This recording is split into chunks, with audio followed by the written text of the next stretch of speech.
it's disrespectfully silly to the listener.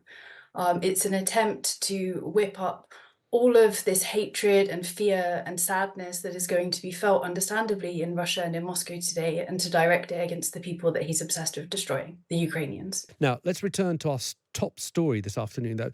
Officials in Russia say 115 people have died and 200 people have been injured after a mass shooting on the outskirts of Moscow last night. A group connected to Islamic State has claimed responsibility for the attack, but the Russian Security Defense, the FSB, and President Vladimir Putin say suspects had links to Ukraine. These are claims that Kyiv has firmly rebutted. President Putin has been addressing the Russian people this afternoon. All those who planned and executed this operation will be punished. Whoever directed them, we will identify everyone responsible and will punish all of them. This was a strike against Russia, against our people.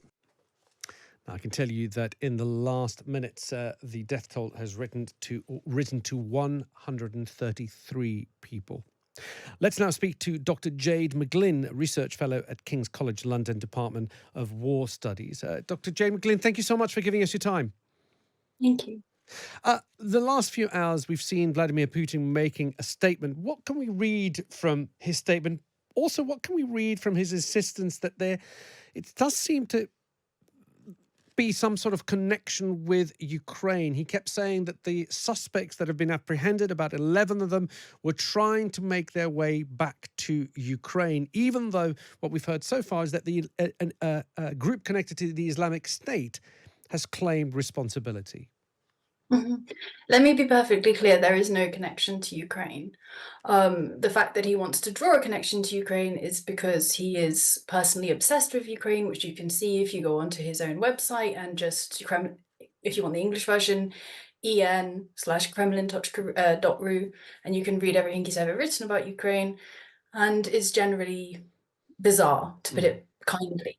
So there's no proven link to Ukraine. And I think in the same way that we probably didn't lead our stories on, after Russia accused Theresa May of poisoning the Skripals, on, okay, Theresa May denies this involvement, we probably shouldn't, since there's absolutely zero intelligence or evidence to suggest that Ukraine is involved, lead on Ukraine's denials, because it's bizarre. I don't really understand. I mean, the border crossing, for example, that Putin referred to in his recent sort of comment on the attacks, that's not a border you can just cross. It's not like driving from Spain into Portugal. It's just completely, I mean, it's almost silly. It's disrespectfully silly to the listener. It's an attempt to whip up all of this hatred and fear and sadness that is going to be felt, understandably, in Russia and in Moscow today, and to direct it against the people that he's obsessed with destroying, the Ukrainians, many of whom are still without, electricity and water. Well, the group that, as we said, is connected to Islamic State has claimed responsibility on a Telegram channel. Why would they be willing to strike at the heart of Russia? What is the conflict between them and Russia?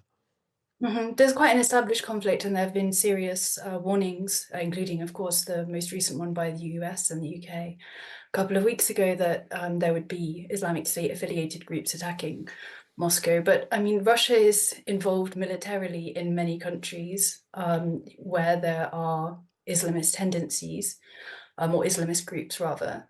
So it's not really that surprising. And of course, we all know, well, we don't necessarily all know, but right now at the moment, Central Asia is very much a hotbed of radicalization due to different economic factors, different geopolitical tensions.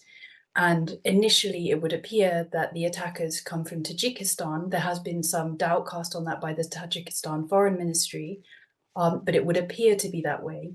And I mean, bluntly, if you get involved in that many wars, at some point, they will come back to you. And in this case, it's incredibly tragic that the impact has been felt by civilians. What do you anticipate President Putin's response to be? I think that we saw from last night that Russia is not a country whose security services are strong and capable of actually defending its citizens against terrorist threats of the most horrific kind. So what we'll see is, as is traditional for Russia, Putin, having deliberated and hesitated, as he always does in a crisis, will now lash out at somebody weaker, most likely Ukraine. Doctor, thank you so much for giving us your time. Dr. Jade McGlynn there, Research Fellow at King's College London, Department of War Studies.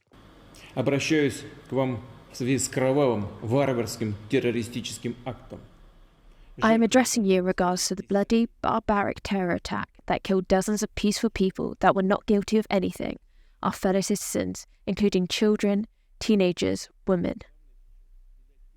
Now, the main thing is not to let those behind this bloodbath commit new crimes. Regarding the investigation of this crime and results of operational search actions, I can now say the following. All four of the actual performers of this act of terror, all those who shot and killed people, were found and detained. They tried to hide and were moving in the direction of Ukraine. There, according to preliminary data, they had a crossing to the border prepared from the Ukrainian side. Overall, 11 people were detained. It is already obvious that we face not just a cynically planned act of terror, but a premeditated mass killing of unarmed people. The criminals had set a goal of killing, shooting our citizens on sight in cold blood. All the executors, planners, and those who ordered this crime will be rightfully and inevitably punished. Whoever they are and whoever ordered them, let me repeat, we will identify and punish everyone who stood behind the terrorists, who prepared this attack against Russia, against our people. Кем бы они ни были, кто бы их ни направлял. Повторю, мы установим и покараем каждого, кто стоит за спиной террористов, кто готовил это злодеяние, этот удар по России, по нашему народу.